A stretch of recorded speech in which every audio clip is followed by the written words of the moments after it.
بسم اللہ الرحمن الرحیم۔ ایسی عورت کی کوئی نماز قبول نہیں ہوتی۔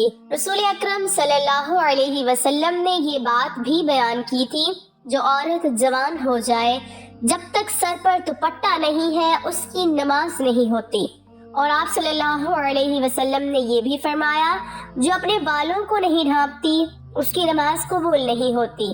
رسول اللہ صلی اللہ علیہ وسلم نے یہ بھی فرما دیا، اگر کوئی عورت مسجد میں جاتی ہے عطر اور خوشبو لگا کر جب تک وہ غسل نہیں کر لیتی اس کی بھی نماز قبول نہیں ہوتی۔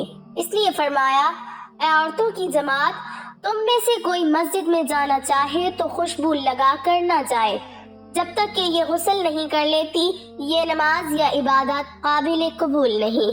خاوند کی نافرمانی کرنے والی۔ حدیث کے الفاظ ہیں، 3 ایسے لوگ ہیں ان کی نماز قبول ہونا تو دور کی بات، کانوں سے بھی اوپر نہیں جاتی۔ غلام مالک کی اجازت کے بغیر دوڑ گیا، اگر وہ جا کر تہجد بھی پڑھے گا لیکن اس کی کوئی بھی نماز یا عبادت قبول نہیں ہوگی۔ ایسی عورت جو اپنے خاوند کو ناراض کر کے رات گزارتی ہے اس کی بھی نماز قبول نہیں کی جاتی، اور ایسا انسان جو لوگوں کو نماز تو پڑھاتا ہے لیکن لوگ اس کی امامت پر خوش نہیں ہے، پسند نہیں کرتے، شرط یہ ہے کہ کوئی شرعی سبب ہو، ویسے مزاج کی بات نہ ہو۔ ایسا انسان اگر کسی سبب کی وجہ سے لوگ اسے پسند نہیں کرتے تو ایسے انسان کی نماز بھی قبول نہیں ہوتی۔ حضرت ابو ہریرہ رضی اللہ تعالی عنہ سے روایت ہے کہ آپ صلی اللہ علیہ وسلم نے فرمایا، 3 لوگوں کی نہ نماز قبول ہوتی ہے اور نہ کوئی نیکی اوپر چڑھتی ہے۔ نمبر 1، بھاگے ہوئے غلام کی جب تک کہ اپنے مولا کے پاس نہ آ جائے اور ان کے ہاتھوں میں اپنا ہاتھ نہ دے دے۔ نمبر 2، ایسی عورت جس سے اس کا شوہر ناراض ہو۔ نمبر 3، اور مست شرابی کی جب تک شراب کا اثر ختم نہ ہو جائے۔ اس حدیث کے فائدے میں لکھتے ہیں، مرد عورت پر نگراں ہے اور عورت اس کے ماتحت ہے۔ خدا کے بعد عورت کے لیے شوہر ہی ہے۔ والدین کے حق پر شوہر کا حق غالب ہو گیا ہے۔ اگر مذہب میں کسی کو سجدہ تعظیمی کی اجازت ہوتی تو عورت کو ہوتی کہ وہ شوہر کو سجدہ کرے۔ حدیث پاک صلی اللہ علیہ وسلم میں ہے، عورت کے لیے اس کا شوہر جنت یا جہنم ہے، کیونکہ اس کے حق کو ادا کر کے جنت پا سکتی ہے۔ جس کا اتنا بڑا حق ہو بھلا اسے ناراض کیسے کیا جا سکتا ہے؟ پھر خدا نے جسے رفیق حیات بنایا ہے، زندگی بھر کا ساتھی اور معاون بنایا ہو، دنیا میں جس کے بغیر گزارا نہیں، اسے کیسے ناراض رکھا جا سکتا ہے؟ اس لیے اگر شوہر ناراض ہو جائے تو اسے راضی کرنے کی کوشش کرنی چاہیے، کیونکہ اس کے بغیر دنیا آخرت میں نقصان ہے۔ حضرت عائشہ رضی اللہ تعالی عنہا کی روایت ہے کہ نبی کریم صلی اللہ علیہ وسلم نے فرمایا، بالغہ عورت کی نماز سر ڈھانپے بغیر قبول نہیں ہوتی۔ اس حدیث میں نماز کے دوران سر ڈھانپنے کا حکم ہے، چنانچہ اگر عورت دوران نماز سر نہ ڈھانپے تو اس کی نماز نہیں ہوتی۔ عورت کو نماز میں ہاتھ، پاؤں اور چہرے کے علاوہ باقی سارا بدن ڈھکنا ضروری ہے۔ سینہ بند ضروری نہیں۔ ایسے باریک کپڑوں میں جن سے بدن جھلکے نماز نہیں ہوتی۔ جو کپڑے ایسے باریک ہوں کہ ان کے اندر سے بدن نظر آئے ان سے نماز نہیں ہوتی۔ نماز کے لیے دوپٹہ موٹا استعمال کرنا چاہیے۔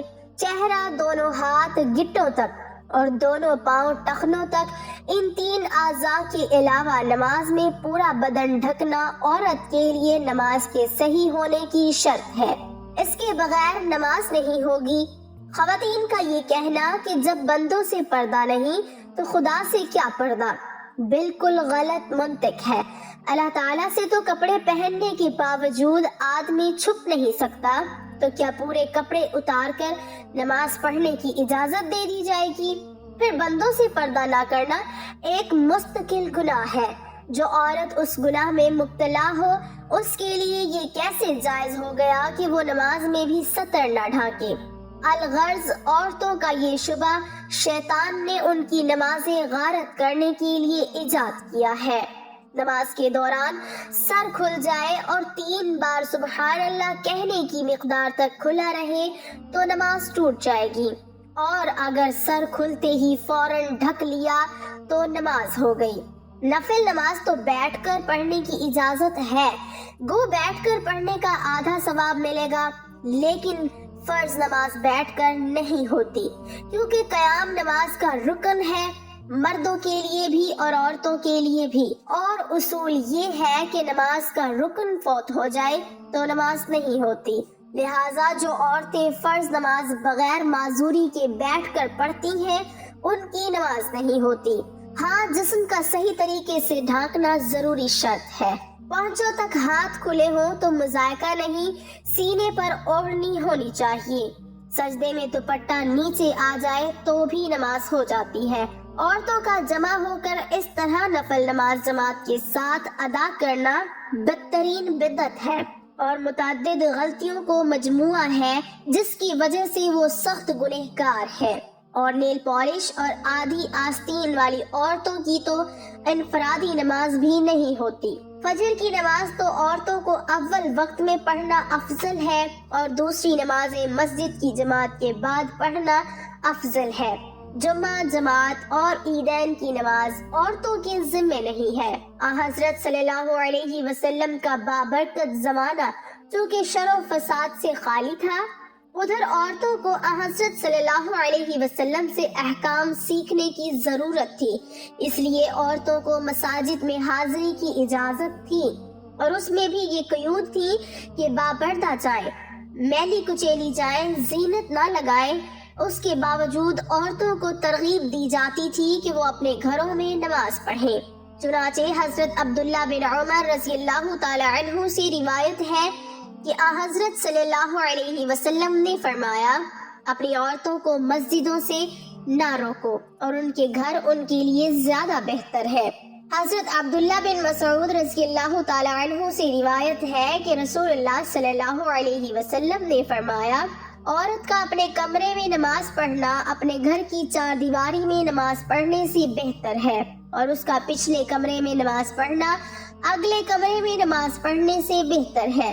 مسند احمد میں حضرت ام حمید سعدیہ رضی اللہ تعالی عنہ سے مروی ہے کہ انہوں نے عرض کیا، یا رسول اللہ صلی اللہ علیہ وسلم، میں آپ کے ساتھ نماز پڑھنا پسند کرتی ہوں۔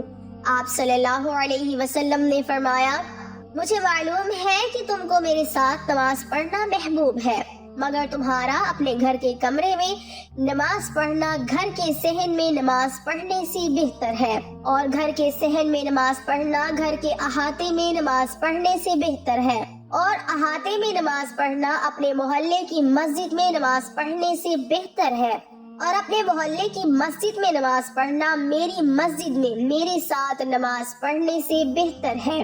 راوی کہتے ہیں کہ حضرت ام حمید رضی اللہ تعالی عنہا نے یہ ارشاد سن کر اپنے گھر کے لوگوں کو حکم دیا کہ گھر کے سب سے دور اور تاریک ترین کونے میں ان کے لیے نماز کی جگہ بنا دی جائے۔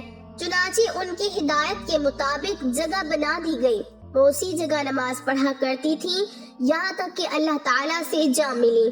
یہ تو حضرت صلی اللہ علیہ وسلم کے دور سعادت کی بات تھی، لیکن بعد میں جب عورتوں نے ان قیود میں کوتاہی شروع کر دی جن کے ساتھ ان کو مساجد میں جانے کی اجازت دی گئی، تو فقہائے امت نے ان کے جانے کو مکروہ قرار دیا۔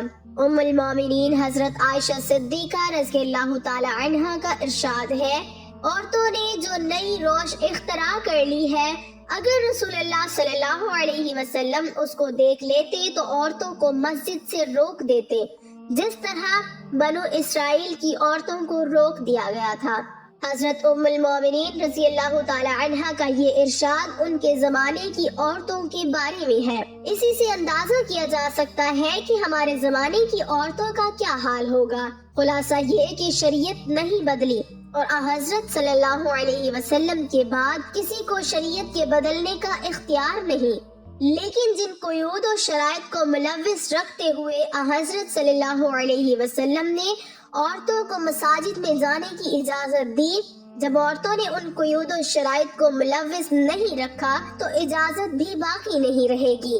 اس بنا پر فقہائے امت نے جو در حقیقت حکمائے امت ہے عورتوں کی مساجد میں حاضری کو مکروہ قرار دیا، گویا یہ چیز اپنی اصل کے اعتبار سے جائز ہے مگر کسی عارضے کی وجہ سے ممنوع ہو گئی ہے، اور اس کی مثال ایسی ہے کہ وبا کے زمانے میں کوئی طبیب امرود کھانے سے منع کر دے، اب اس کے یہ معنی نہیں کہ اس نے شریعت کے حلال و حرام کو تبدیل کر دیا، بلکہ یہ مطلب ہے کہ ایک چیز جو جائز و حلال ہے وہ ایک خاص موسم اور ماحول کے لحاظ سے مضر صحت ہے، اسی لیے اس سے منع کیا جاتا ہے۔